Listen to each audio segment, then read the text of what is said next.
if you haven't heard about Anchor, it's the easiest way to make a podcast. Let me tell you about it. It's free, which is amazing. And there are these really cool creation tools that allow you to record and edit your podcast right from your phone or your computer. Anchor will even distribute your podcast for you, so it's easy to be heard on Spotify, Apple Podcasts, anywhere you get podcasts. And you get to make money with no minimum listenership, which is really cool. It's everything you need to make a podcast all in one place. Download the free Anchor app or go to anchor.fm to get started right away. Yoga teachers, mindfulness leaders, and energy workers, are you ready to stop side hustling and start making an income doing what you love? Welcome to the Marketing Off the Mat podcast. Every Tuesday and Thursday, we'll dive into conversations with successful creatives in wellness, business, marketing, and more to uncover practical methods to take you from A to B and have some fun along the way. My name is Jessica Cross, and I'm so excited to be here with you. Let's dive in. Guys, welcome back to another episode of Marketing Off the Mat. I'm so excited that you're here today because we are going to dive into all things content creation with my friend Gabi Metz, the content yogi. Now, she calls herself a self-proclaimed Instagram nerd, and I'm so glad because that's where I met her. And you are going to love her. She is a copywriter and a brand builder with over 12 years of experience, and she's a vinyasa teacher. She started the content yogi because when the pandemic hit, she was one of the many teachers who were out there who lost their jobs. So I think we can all relate to that. She's so passionate about helping teachers build their communities online and making marketing easier for them. I know you're going to love this conversation. Let's take a listen. Hey, Gabi, how's it going? Hi, Jess. So good, and you? Good. I'm so glad to see you today. Thanks for being here. Me too. Thank you. Thank you. Yeah, I'm so glad that you were open to hopping on for an episode and sharing all of your amazing story and your wealth of wisdom when it comes to content creation, because I know the audience is going to be so excited to learn from you and grab all those amazing tips and tricks that you're sharing out into the world so they can move forward in their businesses. So thank you so much. Yes, I'm so excited to share. Yes, I believe in it so much. So I really want to get yoga out there to more people. So it is just such a real big, it's a really great thing to have a bit of skill and knowledge behind. 100%. I totally agree. So why don't you tell us a little bit about your career journey and how you got into yoga and all of that amazing part of your life? Well, I think if I had to go into my whole journey about how we got into yoga, we'd be here for days.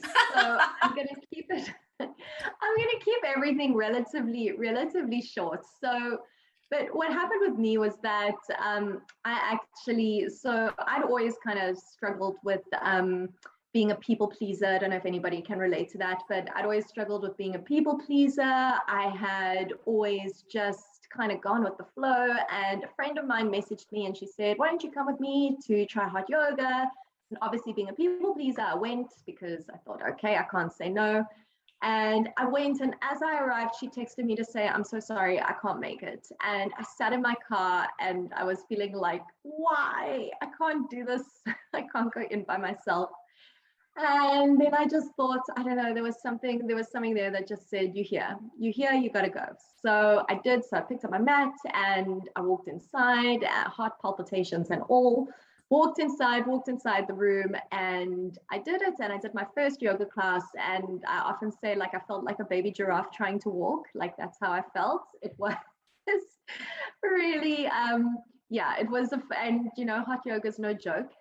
It is really intense. So anyway, I did the class and I walked out beaming and glowing, and I was like, this was amazing. And truly, I dabbled in yoga a little bit, in my teenage years and that, but something just called me to it. And there was a teacher training poster and I signed right up there and then. I was like, I'm doing it. And that was it. And then that got me really started on my yoga journey, and so grateful for it because it obviously opened up a whole new realm of possibility, and it really just kind of resurrected me as a human being in terms of like my life and my passion and my purpose and my journey. And then the pandemic happened. So I was teaching at a lot of the top studios in South Africa, and it was amazing. And then COVID hit and everything moved online. So it was a real big jump. But in the beginning, it was a lot of fun and we were all online. But, you must know, I'm sure that you experienced it too. Like, people got tired of the Zoom room. People got tired of hot yoga in the Zoom room, which was even worse. That was really hard. And the studio owner phoned me, and she phoned me in tears, and she said, "I'm so sorry, studio is really struggling. I've got to cut you off." And it was like in that moment where I was so upset about it. But I also looked at it and I thought to myself, well, hold on one second, like, this is actually an opportunity. So I've got a background in marketing. I've got over 12 years of experience. I've got brand building experience, PR, social media, all that kind of stuff. And I was like, hold on, like, maybe this is something. And so I phoned her and I said, look, like, no charge, but I really want to help you. And I believe so much in your studio and you're doing such amazing things for people. I really want to help you. And that was really how my business started. That was the whole journey. So we started working on her website. We worked on her Instagram, her messaging. We worked on her brand. And well, I mean, as you know, with marketing, like, there are no overnight successes. Like, things don't just happen in the blink of an eye. But there was a shift. There was a huge energetic shift. And it shifted from this constant sell, desperation, please come to yoga, to serving her audience and serving her people. And that was for me, I mean, that still gives me goosebumps, because for me, that is what this is all about. And that is how my business was born. So my whole mission is to really, like, empower yoga teachers with skills and expertise to level up their brands, so to really elevate the brand and enhance their visibility online. Because I know while we're all online, it just feels like you're like a small fish in a huge sea and you don't know where to start. So that's really where it all came about. Oh, I love that story. It's, I think we can all relate to so many of the different situations that you just mentioned. It's like we feel so incredible from yoga that we're like, yes, I'm ready to teach. Like, I want to dive in. I want more.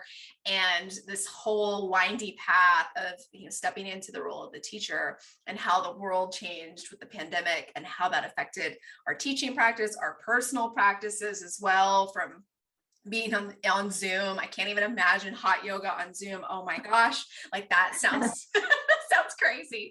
And the studio owners these brick and mortars who had to bear the brunt of this incredible change. I think it was said somewhere that we went through 10 years of technological changes in a couple of months, where people were quickly evolving into the online space and, not going into brick and mortars, looking for tools online, and people were having to build businesses online overnight, basically. Yeah, totally.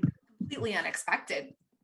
So I love that you stepped in and you're like, wait a second, like, I have these tools and I also speak the language of yoga. I understand the pain points of the studio owner and wanting to reach their students without this desperation, as you said, with their messaging. It's like, no, I can serve you. I have the tools you need to get through A, life, and then B, life in the pandemic that, we all need. And I just love that you're like, raised your hand and you said, yes, like, let me help.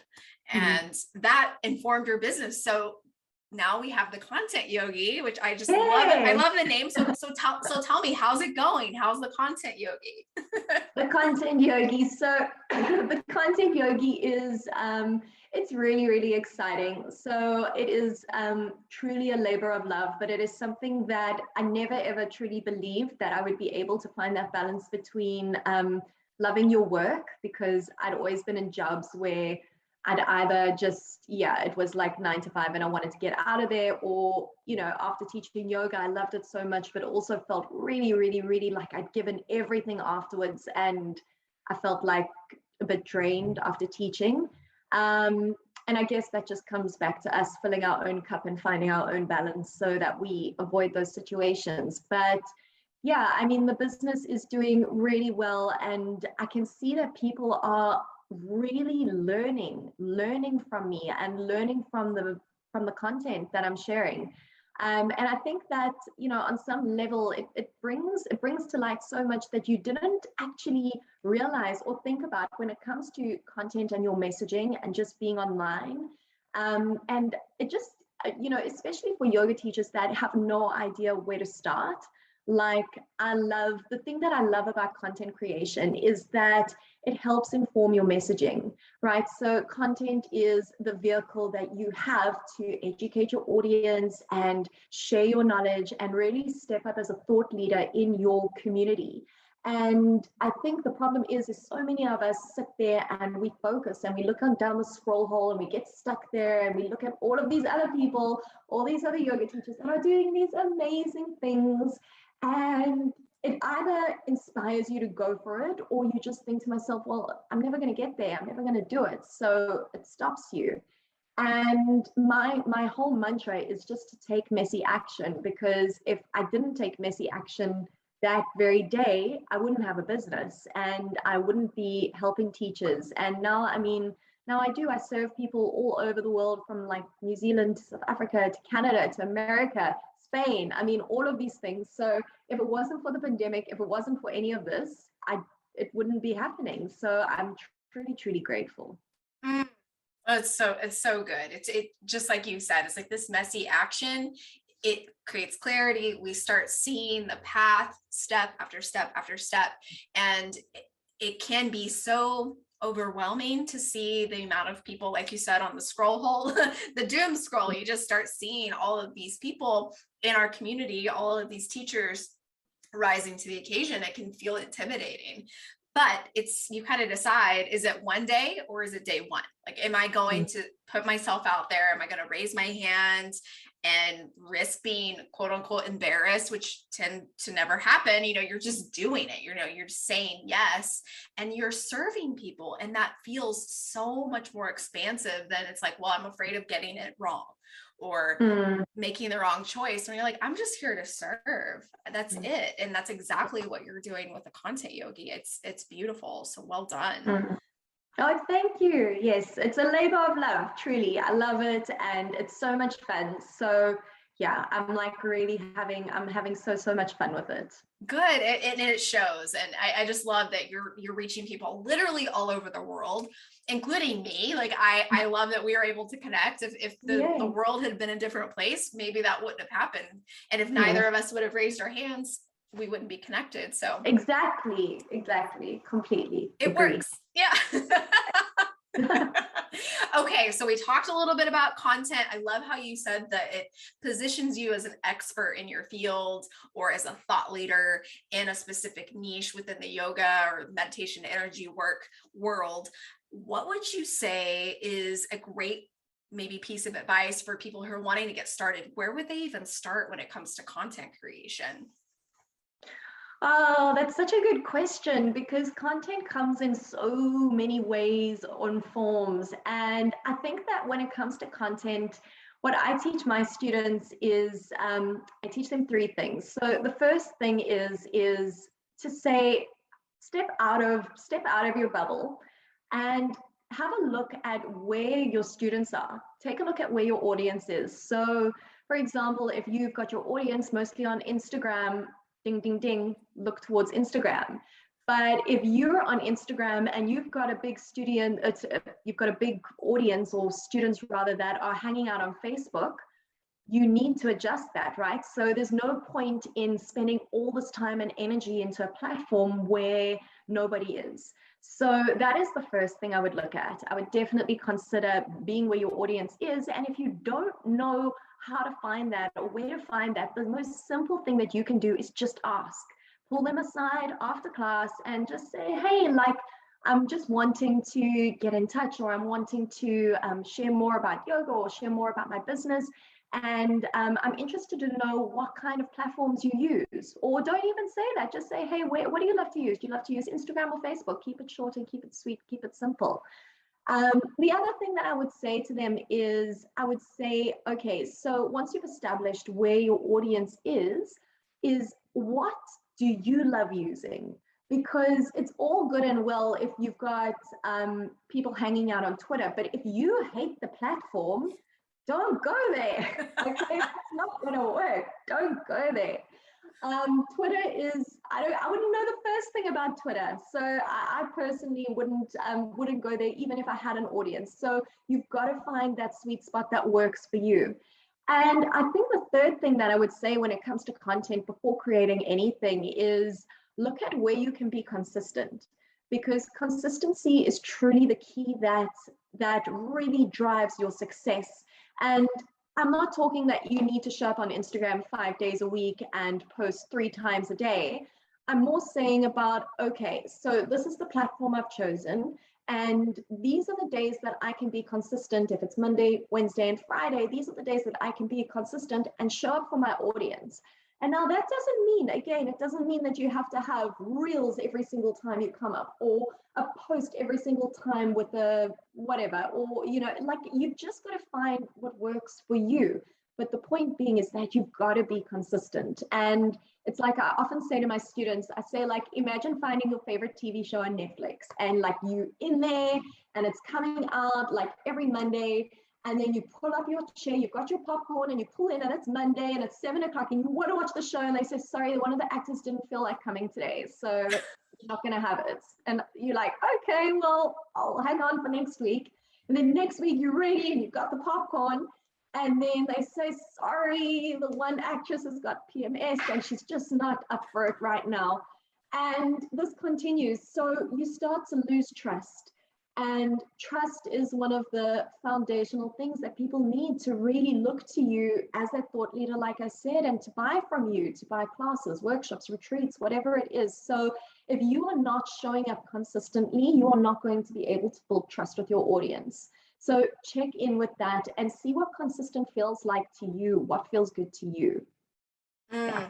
Yes, I love those 3 tips. Those are so actionable, and just knowing where our audience is and checking that with where we want to be. Your Twitter example is a perfect example. It's like we don't have to be on all the platforms. We want to be in this like sweet spot between where our people are and where we feel comfortable or able to show up consistently. I love that. And then, oh my gosh, like you were saying, consistency as far as building trust, like that is so important. And that's not to say like things happen, of course, like life happens for sure, but having this intention and something that feels breathable. It's like you said, a few days a week, maybe you do your posts, maybe you do a reel a week and you try to show up in stories, like whatever feels really good. And that can also go to your email marketing.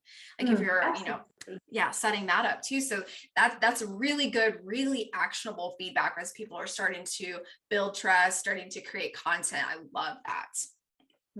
Yeah, it's so true. And I think that, again, it goes back to that scroll hole, because we see all these people, but then we forget, Jess, everybody's got teams, like if you're a solo yoga teacher, you have got to look at where you can start for you. So don't compare your beginning to somebody else's middle. I think that is one of the biggest pieces of advice I can give, because we don't know the back end. We don't know what's going on behind the scenes. So it's a really, it's really important just to look at those things and then to just do it. Yes. Yeah. Just start somewhere. And yes, I love what you said, because we don't really know exactly. You might see one teacher's face, but there might be 20 people behind her. They're the makeup, they're doing the script writing, they're writing the content posts, they're doing the podcast. So there's people that have these resources, or have, like you said, it's their middle when it's our first step.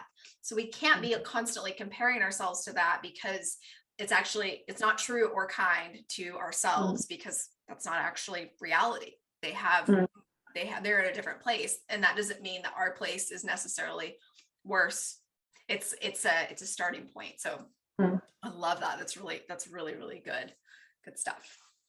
Good. Yes, I'm glad. I'm glad. It's so, yeah, I guess that's just when it comes to content, like there are no hard and fast rules. And I think that when you look at content, like you also need to look at like where you're comfortable in terms of what formats, because as you can see, like video is really stepping up and people are consuming it and really loving these short form video things like reels and stories because they are so easy for people to watch and read.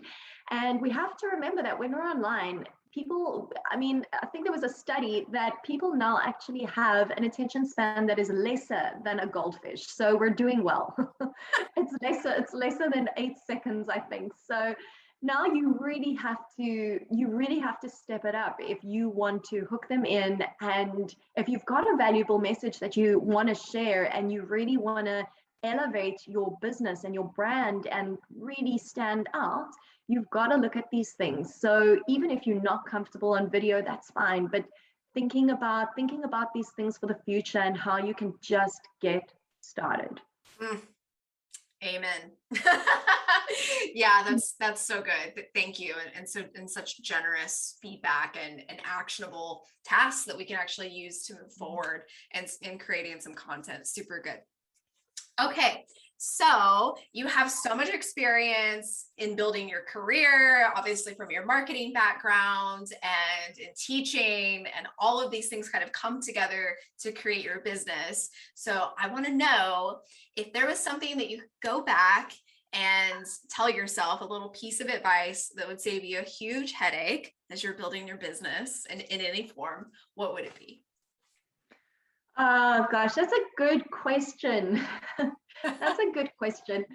I think what I would say to myself back then, being a recovering perfectionist, I would say to myself that you don't need to be an expert. And I think that the reason I would say that is because, like I said, it's so easy for us to get stuck with, I don't even know if it's a word, it's comparisonitis. Is that a Love word? If it's not, it should be. It should be, right? So yeah, a lot of us get stuck with that. And I know that I've struggled with that a lot in my own business. And at times it's stopped me in my tracks of trying to educate people of things about Instagram, for example, or whatever, a blog. And the truth is that you don't need to be an expert to have an opinion. As yoga teachers, when something calls us and we feel passionate about something and we invest in it and we learn more about it, it doesn't necessarily mean that you are quote unquote an expert. But on the same token, it doesn't mean that you shouldn't share your opinion, and it doesn't mean that you can't share what you have to give people, because I can't remember where I learned it, but there is this one person in marketing, can't remember the name, but they said that there is something called the one step ahead rule. And the one step ahead rule is basically you only need to be a step ahead of your students. So you don't have to have all answers figured out. You don't have to have to have done 500 hours of a yoga teacher training to be ready to do your own teacher training, or right? You don't have to have all of these credentials things behind you, but you've got to just be one step ahead of the people that you're teaching. So when it comes to your students, or when it comes to your audience online, really taking into account, okay, so I know that they are struggling with this. How can I use my knowledge? How can I use my skills or my expertise to really support them with this and help them with their challenges and the problems that they're having? Because you really, really can. And what stops us again in our tracks is that we don't have 10,000 followers, or we don't have, we don't have hundreds of thousands of people subscribing to our YouTube channel. But spoiler alert, nobody did when they started, okay? And I'm sure it was their mom raising their hands saying, I'm so proud of you, keep going. But not my mom. She's not on Instagram. She has no idea how it works. But you get what I'm saying. So I think the biggest thing is that you don't need to be an expert to be able to share and to be able to help and support someone. So stop waiting for that blue tick next to your name, and stop waiting for someone else to say, fine, you've got it.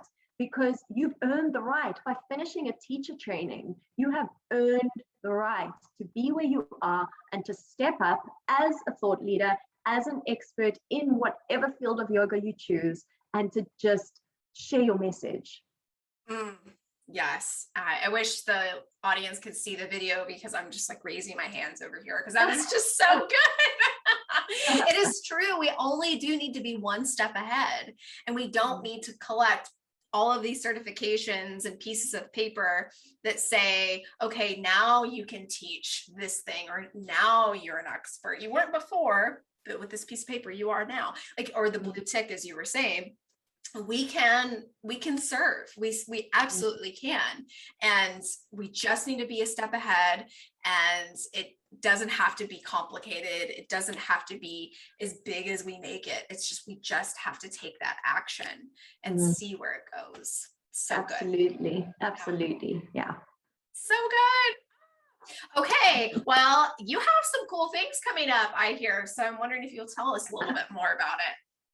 Jess, so yes, so my like I said to you, my mission is to really help yoga teachers elevate their brand. I want to help yoga teachers really shine online and stand out in their own right, find their own truth and find their own space, build their own communities.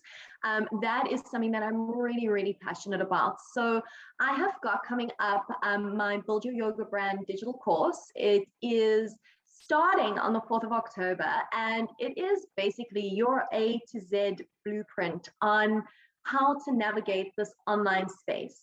And in this course, I teach you the fundamentals of building a brand and why it's so important, really building that trust with your audience and with your students. But we also go into the online journey, and I take you through the steps of actually actioning it and making it happen. So you will learn everything from Instagram and how to really optimize your Instagram and get that started, getting your website going. And we also work on your email list and really making sure that you can get those followers from Instagram onto that list so you can start moving your needle forward in your business and growing it in a way that works for you. So whether you're still in the space where you're doing one-to-one classes online, or if you're cracking it up and you want to move into doing your own digital courses or online workshops, or you're ready to do in-person retreats, whatever it is that you're up to, I firmly believe that your email list is one of the most important things that you can get started. So if you haven't got one, it is really one of those things. Just start now, do it. But this course is a 6-week program, and every week there is a one-to-one coaching. There are amazing yoga teachers involved, so you've got that community support. We're going to stop imposter syndrome in its tracks and keep you moving forward. So it's pretty exciting. I can't wait to see. I can't wait to see this group. So yes, that's all the good stuff coming. Oh, that sounds incredible, Gabi. Oh my goodness. I hope people search you out and ask more questions about this course, because that sounds incredible and really actionable tasks. And with the one-to-one coaching, getting feedback on where they're headed, like you said, if it's workshops or in-person retreats or digital courses, like that sounds incredible. Well done. Yes. So good. No, I'm excited. I'm really excited. So yeah, I think that if people do want to know more about it, they can head over to thecontentyogi.com, or they can head over to my Instagram at thecontentyogi and check out my links there. Everything is included. And or you could send me a DM. So whatever works. Perfect. Yeah, you guys go check out Gabi. Thank you so much for being here today. This was such a great conversation, and I can't wait to share it with everyone. Yes, thank you so much for having me, Jess. I am so feeling really grateful that we crossed paths. Very grateful for all the good yoga vibes, happy yoga vibes, and more yoga vibes to come. Yes, absolutely. Thanks again. Oh, cool. Thanks, Jess.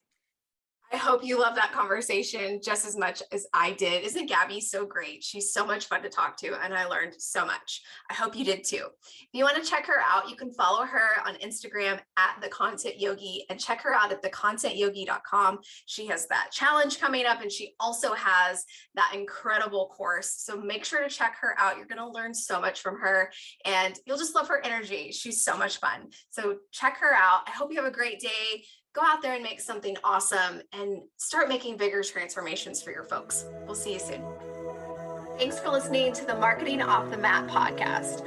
I love hanging with you as we figure this thing out together. Do you have an idea or something to share with me? Send me a DM on Instagram at jessicacross.co and let me know what's on your mind. I'd be so grateful if you shared this with someone who could use this episode. And if you get a chance, please rate, review, and subscribe on Apple Podcasts, Spotify, or wherever you get your podcasts. Catch you on the next episode. See ya.